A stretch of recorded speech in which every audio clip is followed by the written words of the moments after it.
để giữ cho trái bóng của chúng tôi ở trên mặt nữa không bị rơi. Hãy nhớ là chúng ta rơi ở đâu chúng ta đặt lên ở đấy nhá.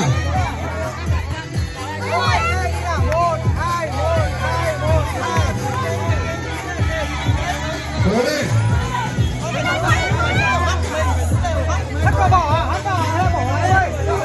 Bỏ vào thôi đi. Không là thả xuống. Dùng vào đĩa, dùng đĩa.